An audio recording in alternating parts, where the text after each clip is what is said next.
What's up, everybody? It's your boy AJTRIP, and welcome to That to Shoot. It's a weekly episodic show where I talk about the good and the bad word of professional wrestling called Put Over and Bury. And we have a main topic. Yeah, I say weekly because normally it's weekly, but sometimes things happen. Whether it's life and whether it's whatever, we need to just take it up. We just need to take a week off. It's mental health, whatever reason it is. You know, So normally it is weekly, but it was not on weekly. We took off last week, but we are back this week. And as always, we start over with Put Over and Bury. And the first to put over. And we start with Randy Orton versus Drew McIntyre. They're starting the feud. This is what we wanted to see. I thought this was good stuff here. And so we're going to lead up to SummerSlam with Randy Orton versus Drew McIntyre, or hopefully Randy Orton will win the WWE Championship. Loving this, loving what Randy Orton has done.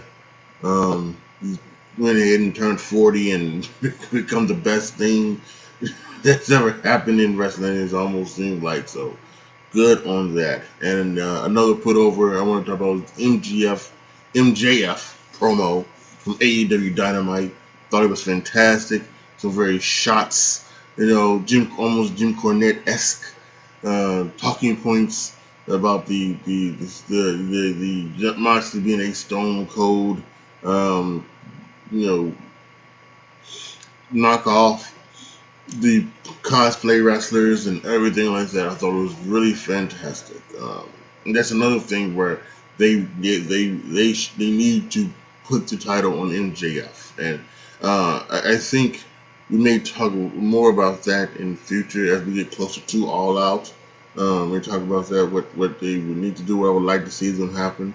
Um, but otherwise, this was totally a fantastic way to go from from MJF. Great promo. And now to Barry. And the first thing I'm going to bury, this is kind of a combo thing.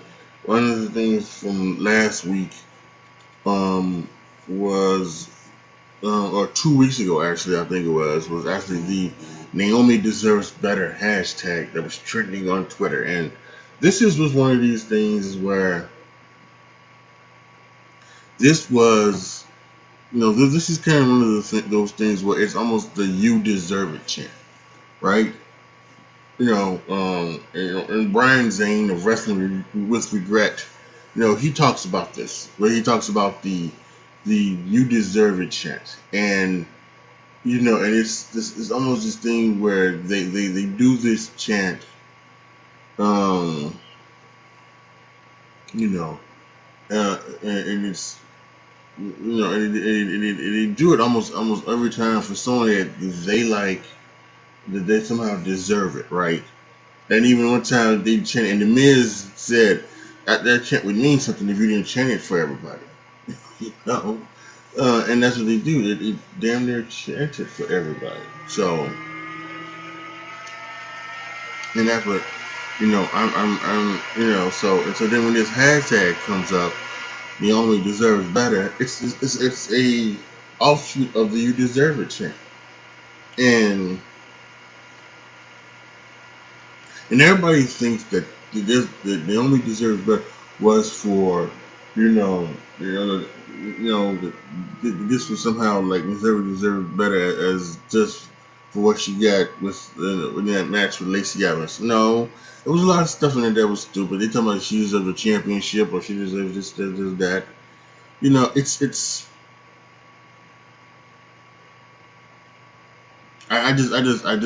I found it to be once again where the wrestling community was being unreal when it comes to their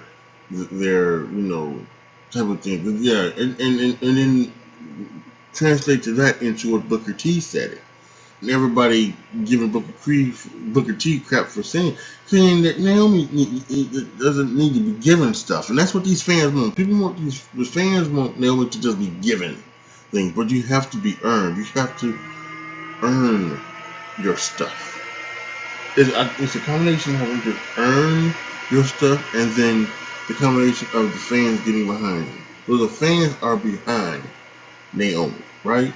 Okay, that's good. But then Naomi needs to show that she needs to show through her hard work, through her effort in the ring, through her effort behind the scenes, that that she has earned the right to get opportunities, to be in better storylines, you know, to be in more prominent positions on the card, and on the TV shows, rather than what she is right now.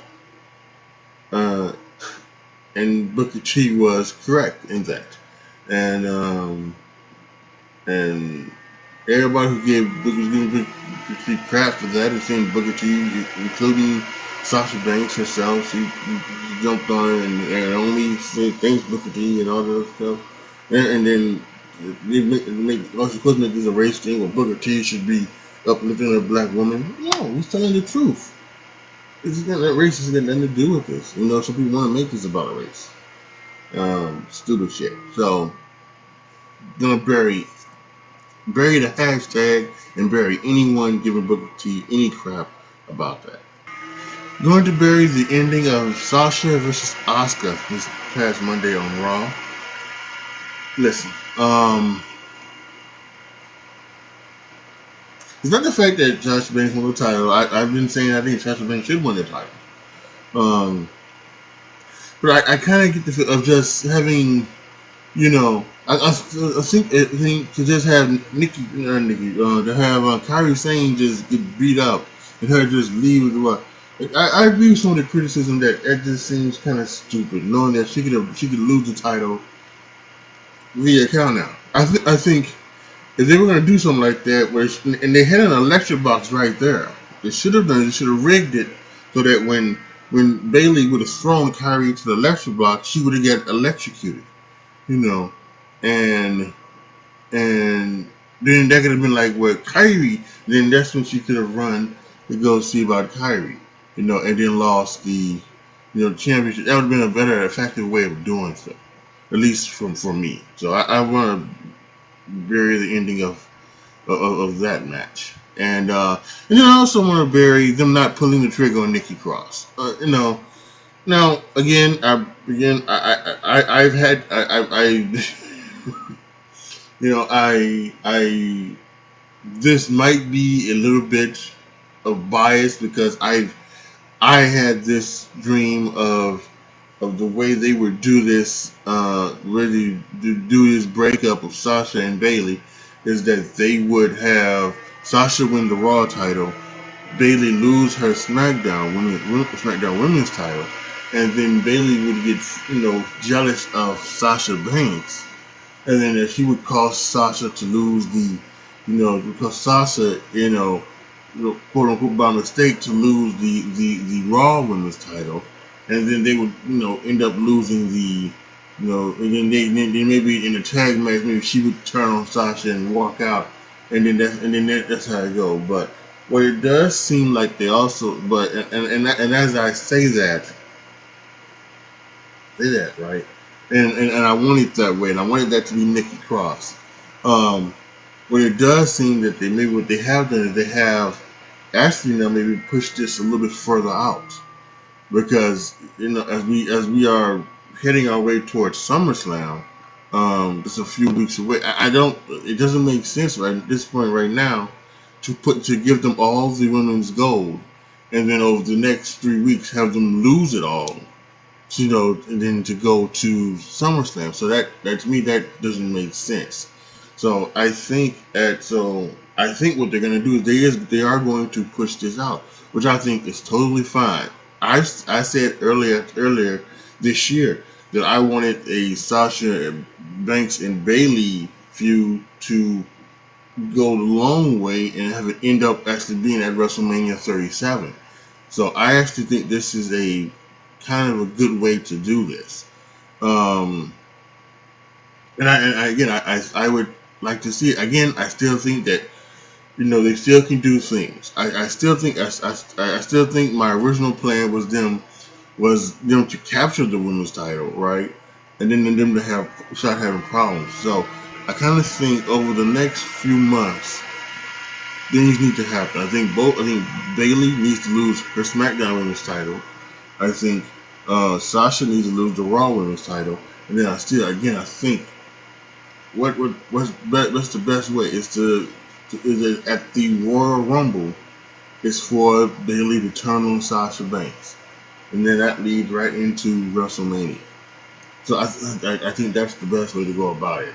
You know, having said that, I still upset that they did not pull the trigger on Nikki Cross as a champion. I think that would been a great way to go about it. You know, it's and I also think that to go along with this Barry, I'm kind of worried about now where they're gonna go with this because a couple of weeks now she has been she's been down on herself. Is that are they turning Nikki Cross heel? Are they breaking up another female tag team?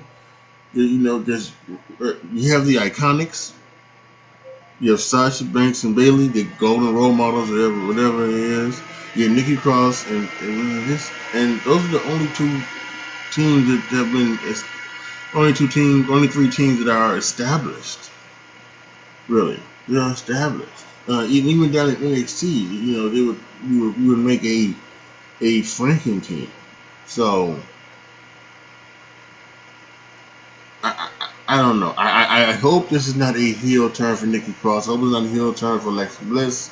Alexa Bliss got her own thing that they're doing, and so yeah. But yeah, I you know, again, I'm kind of torn. Um, but I still think pulling the trigger on Nikki Cross probably would have been would have been a good shot. Would have been a good shot. Would have at least been a good surprise. So our main topic for this week's episode are the fired wrestlers shooting on WWE.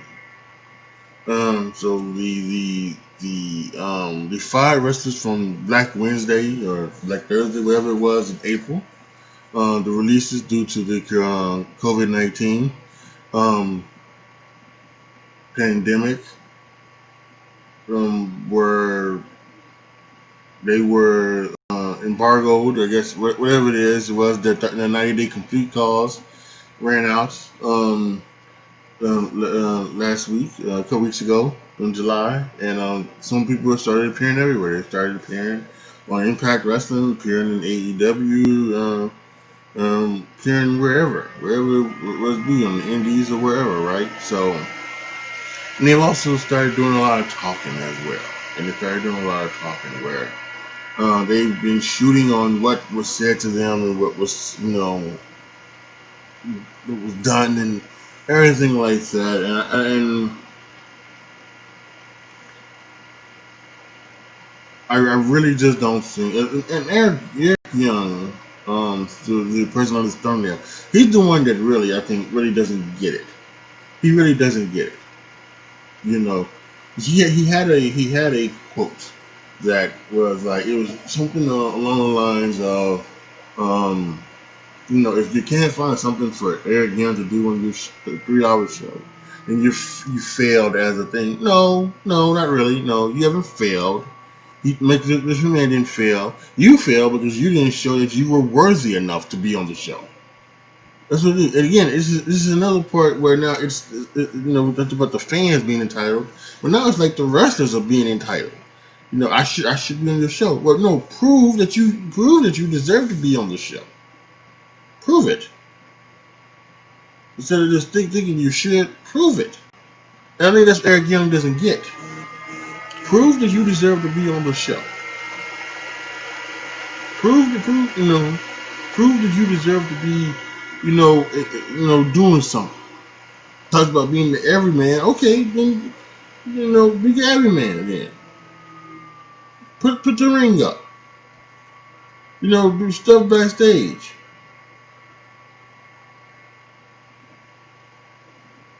Do what you want to do. So, but no, now he wants to sit and cry.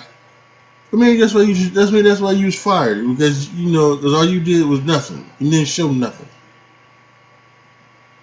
So that doesn't fly with me. Eric Young comes off as nothing more than just a crybaby who didn't get his way. EC3 had comments. EC3 had comments about one of the things, and he talked about things that he wasn't happy with, but then again he says, and once again, that he wasn't willing to do the things that um, other people would do. He wasn't willing to stand outside an office for 4 hours, for 4 hours to speak to Vince. I believe that's what E3 said. Um, to try to do the thing. But so really, he just again, there was not someone it was another person that was thought that he should be, that he should be, just given stuff instead of trying to earn it and work for it. And so he didn't care. So when he didn't care, Vince doesn't care. WWE doesn't care. Once again, it's your fault, EC3, not the WWE. Stop blaming it. Um, Gallows and Anderson was kind of interesting. Gallows and Anderson was a pretty interesting one, as they have almost come to the conclusion that it was Paul Heyman for the reason why they were fired, and not Vince McMahon. Uh, I'm not sure necessarily how I feel about this one, because and I don't know who's being kayfabe or anything like that, because Paul Heyman has said that it wasn't him. He told AJ or something like that he had nothing to do with it. But people backstage, AJ went to somebody backstage and said, "Yep, Paul had something to do with it." Vince told AJ straight up that yes, Giles Anderson originally wasn't on their list. Paul Heyman told him to put them on the list. And that's taking the Gallows Anderson. So now that they've they don't think that it was it was the thing. They don't think it was Vince doing it. And I guess you said if Vince tells you that, then you wouldn't think he would be lying about it, right? You don't think he would be lying about it. And Paul Heyman's been known to be a liar. So that's why they're mad and they're upset. And I would say this, and I would say this about any of them. There's no reason for any of the wrestlers to be upset at Vince.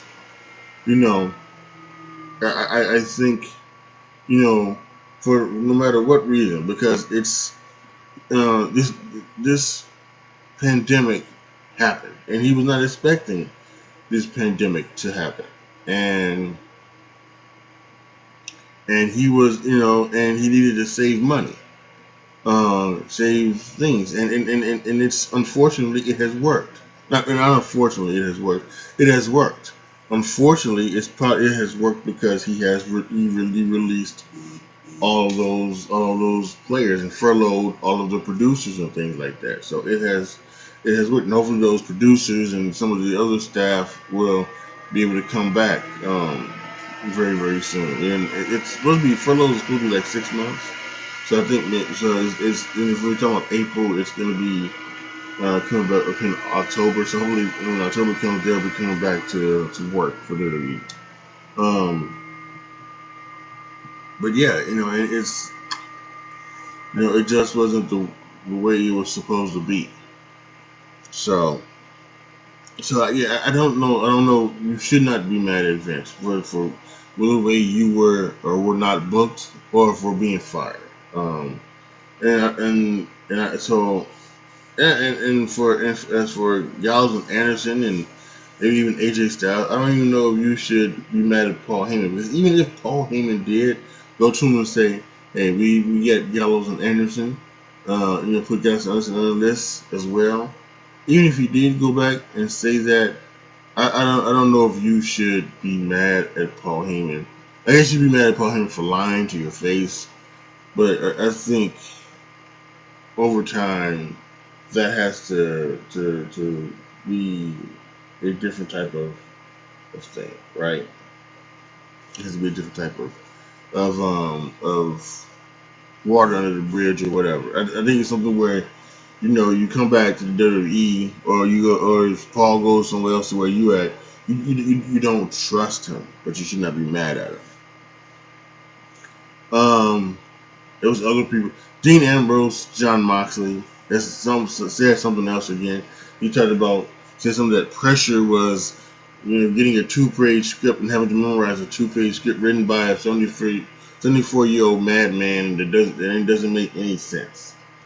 Um, and again, I think you know we know that the scripted promos are, they're not the greatest thing in the world. They're, and they're done in a way to almost promote the business rather than promote themselves, to get the business over than to get the wrestlers over. And and they have them do them, and then they have them do them in a way that isn't attractive as well. That's why sometimes they come off very stilted and boring for the most part. Right. Now some of them they work with this. Samoa Joe has always been a good promo. Drew McIntyre has done some good stuff all the time. I still think Enzo Amore he must have been working on the promos with the writers, or they gave him full carte blanche, because the stuff he said no writer could write. I think that had to have been all him. Um, and there was something where Jerry Lawler said that the scripted promos were going to be passe, under Paul Heyman. I don't know if that's been changed any, um, but yeah. So yeah, we should go from scripted promos to bullet points, and things like that, and letting them try to get themselves over. Um, but again, I still think trying to talk about that, um, is especially after you've been gone. I don't think it makes any sense. And you know you know that 24-year-old madman made you a star, John Moxley. Have some fucking respect. So um, whatever. Were there any other things that came out recently from the wrestlers? um No, I don't think so. You haven't heard anything. Matt Cardona, formerly Zack Ryder, he showed up on AEW this week. He may have some comments coming out in the future. Then we had, and of course, like Brian Myers, who was Kurt Hawkins, he was on Impact, and we've had some other ones that have not come out yet. So who knows? And actually, there was some stuff on Twitter from Maria Kanellis, who was talking. She was talking about, she was showing some tweets about some of the things that apparently was said to her and Mike, when they were in when they were in WWE. So a lot of other stuff. And I guess one more thing that now just popped in my head.